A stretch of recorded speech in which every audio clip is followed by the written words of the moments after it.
Ni part 2. Bagi yang ada di negara-negara Arab tu, hati-hati sebab Iran ada keluarkan amaran juga. Siapa yang negara Arab yang support Amerika, dia juga akan diperangi oleh Iran. So nasihat aku kalau ada di negara-negara Arab tu, baliklah Malaysia supaya korang selamat. Tapi sekarang ni kan nak balik Malaysia pun tak boleh.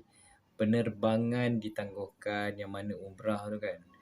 Penerbangan ditangguhkan Malaysia Airlines. Tak silap sampai 5 Mac ni. Tengok keadaan lah, situasi macam mana. Sebab berlaku peperangan, ada misal, peluru berpandu di angkasa apa semua. Jadi untuk langkah keselamatan kebanyakan lapangan terbang akan menangguhkan penerbangan untuk keselamatan penumpang pesawat.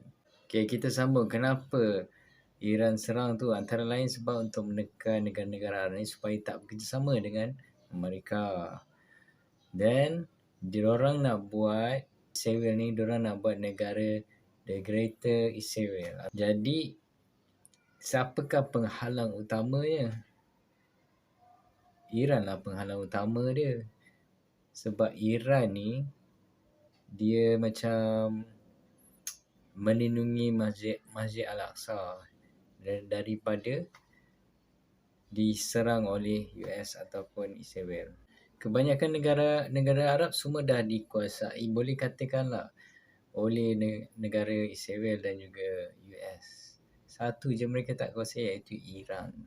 Jadi untuk memastikan pembentukan Israel Raya ni ataupun The Greater Israel ni, jadi Iran perlu dihapuskan lah kan. Jadi bagaimana? Itulah, apabila Iran menyerang negara-negara Arab ini, dengan harapannya maka negara-negara Arab akan menyerang Iran. Sebegitulah dia punya perancangan. Tetapi kita tak tahu yang macam mana perang apa saja boleh berlaku. Tiba-tiba negara Arab bekerjasama pun boleh, ataupun negara Arab tiba-tiba ni pun boleh. Macam-macam akan berlaku. Tapi kita doakan supaya negara Arab bersatu untuk menentang ketidakadilan. Matlamat utama diorang, kalau diorang dapat Iran ni dihapuskan, maka senanglah kerja mereka.